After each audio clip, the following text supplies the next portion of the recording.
जय हिंद, जय बिहार, जय पूर्वांचल। साथियों, आज एकाएक लाइव आया हूं कि 2025 का बहुमूल्य समय बिहार में आने वाला है। 2025 शुरू हो गया है। 2025 का इलेक्शन है। चुनाव 5 वर्ष के बाद आता है।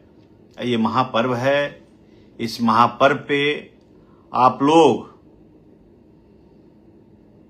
जितने भी मतदाता गण हैं, जो पहली बार मत का प्रयोग करेंगे या जो पहले से देते आए हैं, वो लोग सब लोग इस बार उम्मीदवार का चयन ऐसा करें जो उनके क्षेत्र का हर समाधान कर सके, सुख दुख का साथी बन सके,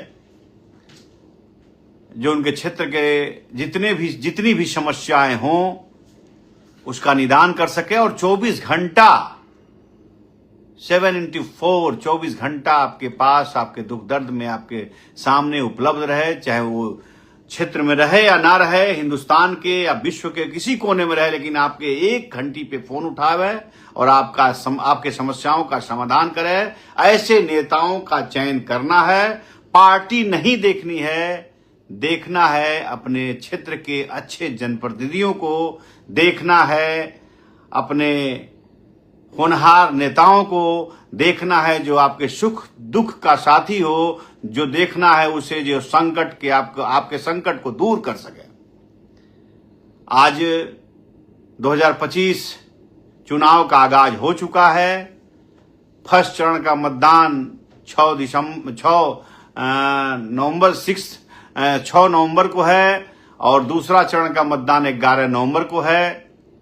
आपका ये राजन चुनाव लड़ रहा है नरकटियागंज विधानसभा क्षेत्र से। इसको ज्यादा से ज्यादा शेयर करिएगा। मैं 2019 से भारतीय जनता पार्टी का सदस्य बना, लेकिन जिस तरीके से मैं चला गया, जिस तरीके से मैं चला जा रहा हूं, जिस तरीके से मेरे पर को कतरा जा रहा है, मेरे साथियों, मैं क्या कहूं, अपना दर्द किसको बयां करूं। कहा गया है एक शहर में, कहता हूं कि किस किस के हाथ में तलाश करूं लहू अपना, इस शहर के हर शख्स ने दस्ताने पहन रखे हैं। भाइयों, मुझे नहीं पता था कि मैं जिस पार्टी का, जिस गठबंधन का, एनडीए गठबंधन का सहभागी बनके, भारतीय जनता पार्टी का एक सदस्य बनके, मैंने जितनी निष्ठा और ईमानदारी के साथ प्रचार किया और तमाम जगहों पे जाकर के प्रत्याशियों के पक्ष में मतदान करने के लिए मोबिलाइज किया, मैं क्या जानता था कि ये लोग मेरे पीठ में खंजर घोंपने का काम करेंगे। लेकिन अभी भी मुझे यह भरोसा नहीं होता है, लेकिन मैं क्या करूं, ये बयान मुझे आज करना पड़ रहा है। साथियों, मैं दूसरे दल की बात तो नहीं करता, लेकिन मैं भारतीय जनता पार्टी की बात करूंगा। किस तरीके से मुझे यूज किया गया, किस तरीके से मुझे तबाह किया गया। मैं सन 2000 में विधायक बना था साथियों। गोविंदगंज की महान जनता का आशीर्वाद प्राप्त था, आज भी प्राप्त है। मैं गोविंदगंज विधानसभा का ऋणी हूं, कल भी ऋणी था, आज भी ऋणी हूं, और जब तक मेरे शरीर में जान है तब तक उस क्षेत्र का हमेशा सम्मान और वहां के लोगों के मान सम्मान और स्वाभिमान की रक्षा और उन लोगों के चरणों में हमेशा ये मस्तक राजन तिवारी का झुका रहेगा। लेकिन मैं पूछना चाहता हूं अपने तमाम संपर्क के लोगों से, तमाम शुभचिंतकों से, कि क्या कसूर था मेरा, क्या कसूर है मेरा कि अभी तक मेरे साथ अन्याय होते आया है। 2019 से मैंने पार्टी की सदस्यता ग्रहण की। 2019 बीता, 2020 बीता, 2024 बीता, सिर्फ राजन यूज होता रहा। और 2025 जब आया तो लोगों ने मुझे आश्वस्त दिया था कि आपको चुनाव लड़ाया जाएगा। हालांकि अभी टिकट किसी को मिला नहीं है।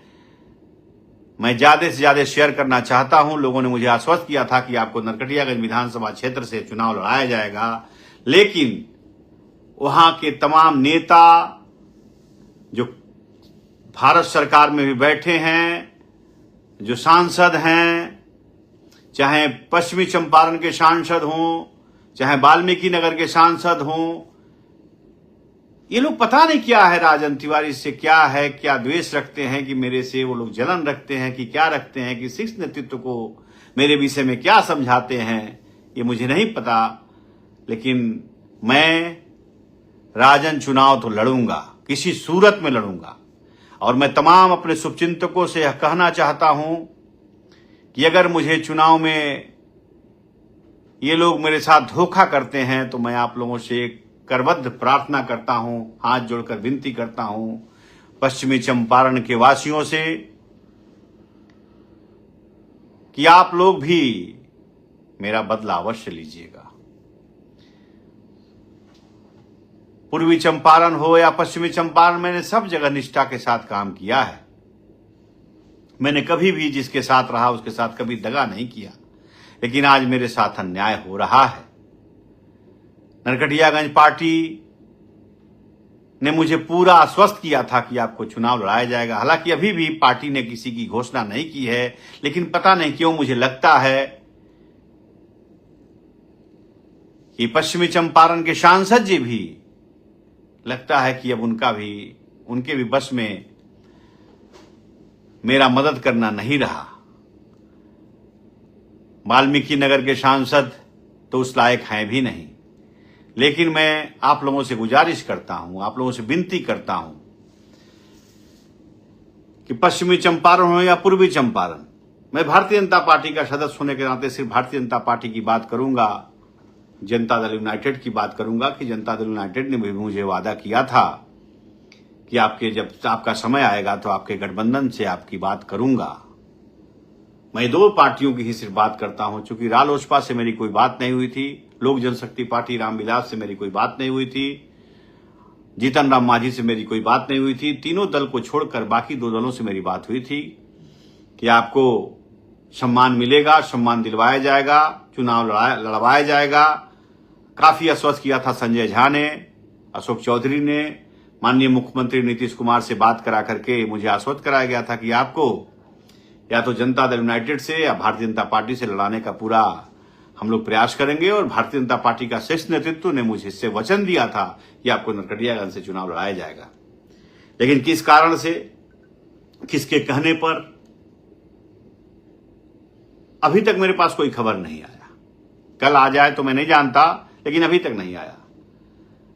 अब मेरे साथ इंसाफ तो आप करेंगे, आवाम करेगी, वहां की जनता करेगी। नरकटियागंज हो, चनपटिया हो, बेतिया हो, नौतन हो, बगहा हो, लौरिया हो, रामनगर हो, ये सब जगहों की जनता करेगी। पूर्वी चंपारण के अन्य विधानसभाओं की जनता वहां का फैसला लेगी। लेकिन मैं आपसे अनुरोध करना चाहता हूं, देखो भाई, मुझे तो चुनाव लड़ना है और चुनाव तो मैं लड़ूंगा, किसी हाल में लड़ूंगा। नरकटियागंज की जनता ने मुझे बुलाया है। वहां की जनता का जो स्नेह, प्यार, आशीष मुझे मिल रहा है, शायद ही किसी को मिलता है इतना प्यार, दुलार, आशीर्वाद। तो मैं चुनाव लड़ूंगा। 03 नरकटियागंज विधानसभा क्षेत्र की आवाम से मैं कहना चाहता हूं कि आपका आशीर्वाद लेकर के आपका ये बेटा, आपका ये भाई, आपका ये चहेता चुनाव लड़ेगा और आपके मान सम्मान और स्वाभिमान के लिए और विकसित नरकटियागंज बनाने के लिए भययुक्त, भ्रष्टाचार मुक्त, पीसी मुक्त और दलाली मुक्त ना किया तो राजन तिवारी के नाम पर आप लोग जो भी चाहिएगा वो, यहां तक मैं कह सकता हूं कि आप लोग कुत्ता पोसिएगा। 1 साल के अंदर नरकटियागंज से मैं दलाल को खत्म न कर दिया, भगा न दिया, दलाली खत्म न कर दिया गया। ब्लॉक हो, अनुमंडल हो, वहां की अस्पताल की जो कुव्यवस्था है, रोज अस्पताल में मरीज मरते हैं, रेफर होते हैं, डॉक्टरों की सुविधा नहीं है। क्या किया है सरकार ने? चुनाव आता है तो रेवड़ियां बांटी जा रही हैं। वाह, 20 साल से नीतीश कुमार जी की सरकार है और चुनाव आया, कलोट पड़ने वाला था। जब देखा लो कि एंटी इनकम्बेंसी है तो 1100 वृद्धा पेंशन किया गया। खुशी की बात है, वृद्ध लोगों को 1100 मिलेगा, ये अच्छी बात है। लेकिन चुनाव के दरमियान ही क्यों, चुनाव के समय ही क्यों 10-10 हजार खाते में डाला गया? 1 करोड़ 25 लाख लोगों को लोग बता रहे हैं दिया गया है पैसा। लेकिन मैं आप लोगों से यह कहना चाहता हूं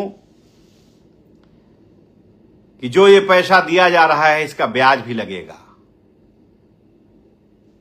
कोई सरकार पैसा फ्री में नहीं देती, कोई बैंक पैसा फ्री में नहीं देता। हर पैसे का हिसाब होता है और ब्याज दर ब्याज लगता है। यह मूर्ख बनाने का काम हो रहा है। मैं यह कहना चाहता हूं कि जनता को प्रलोभन देकर यह वोट खरीदने का काम किया जा रहा है। लेकिन साथियों, ये चुनाव है, आचार संहिता लगा हुआ है। मैं ज्यादा कुछ नहीं कहूंगा, सिर्फ इतना ही कहूंगा कि सबके पास दिमाग है। दलित हो, महादलित हो, पिछड़ा हो, अति पिछड़ा हो, ओबीसी हो, ईबीसी हो, सब जातियों को मैं राजन ये सम्मान किया है, दुलार किया है, प्यार किया है, स्नेह दिया है, गले लगाने का काम किया है। मेरे अंदर कोई फीलिंग नहीं, कोई जातिवाद नहीं, कोई छुआछूत नहीं। क्योंकि हमारा देश के संस्कार में है। देश के लोग कहते हैं कि मजहब नहीं सिखाता है आपस में बैर करना। तो हम वो मजहबी लोग हैं जो सबके धर्म का सम्मान करते हैं, सबके धर्म का अपने मुखार बिंदियों से सबके धर्म को मानते हैं। मैं सनातन वंशी, ब्राह्मण कुलभूषण, ब्राह्मण वंशी ये राजन तिवारी कभी भी जाति पर ध्यान नहीं दिया। हर जातियों को गले लगाकर चलने का काम किया। कोई भी जाति हो, कोई भी समाज के लोग हों, सबके साथ सबके सुख दुख को बांटने का काम किया है। मैं एक वादा करना चाहता हूं आप लोगों से आज। मैं शपथ खाता हूं, अपनी मां की सौगंध खा के कहता हूं कि अगर नरकटियागंज विधानसभा क्षेत्र से जनप्रतिनिधि अगर बना तो मैं वादा करता हूं कि आपके मान सम्मान स्वाभिमान की रक्षा के लिए मुझे गर्दन भी कटानी पड़ेगी तो मैं कटा लूंगा। लेकिन कभी भी ये सर आपके सम्मान के आगे, आपके सम्मान के लिए कभी भी राजन तिवारी पीछे नहीं हटेगा। और एक वचन देता हूं कि दलालों को भगाऊंगा, भ्रष्टाचार मुक्त करूंगा, विकास युक्त करूंगा। और ठेकेदारी कमीशन खोरी साले, ये तो समझ लो आपकी, उनका तो आफत आ ही जाएगा। आपके आशीर्वाद से, स्नेह से 2-3 दिनों के अंदर राजन तिवारी निर्णय लेगा कि किस दल से चुनाव लड़ूंगा। क्योंकि अभी टिकट का बंटवारा नहीं हुआ है। अभी भी आस है कि राजन तिवारी ने जिसके लिए गर्मी को गर्मी नहीं सहा, दिन को दिन नहीं कहा, रात को रात नहीं समझा, दोपहर को दोपहर नहीं समझा और चुनाव में मेहनत करके वोट मांगने का काम किया, अपने घर से अपना पैसा लगा करके, अपना तेल लगा करके, अपना डीजल लगा करके, अपने समर्थकों के साथ भारतीय जनता पार्टी और एनडीए गठबंधन के लिए वोट मांगा, तो उससे मैं अपनी मजदूरी मांगने के लिए मैं मजदूरी मांग रहा हूं। आज मजदूरी का समय आया तो दलालों और चाटुकारों की बात सुनी जा रही है। इसका फैसला हमारी जनता करेगी। इन्हीं सब बातों के साथ ये राजन तिवारी आपसे विदा लेता है। और 14 तारीख को देखिएगा राजन का रिजल्ट आएगा। और चंपारण से अगर मुझे मेरे लोग, मेरे शुभचिंतक सुन रहे होंगे तो चंपारण से ऐसे लोगों को, जितने भी भ्रष्टाचारी नेता हैं, जितने भी दुराचारी नेता हैं जो सिर्फ ठगने का काम करते हैं, दलाली का काम करते हैं, कमीशन खोरी का काम करते हैं, उन सबों को हराने का काम कीजिएगा। पूरे पश्चिमी चंपारण, वाल्मीकि नगर हो, बेतिया हो या जो भी हो, उन सबों को आप न्याय करने का काम करेंगे। इन्हीं सब बातों के साथ ही राजन अब अलविदा लेता है। 14 तारीख को मतगणना के बाद पुनः गर्म जोशी के साथ आपका स्वागत करने, आपको मिठाई खिलाने के लिए उपस्थित होऊंगा। आपका राजन आपको प्रणाम करता है, जय हिंद करता है। नमस्कार, धन्यवाद।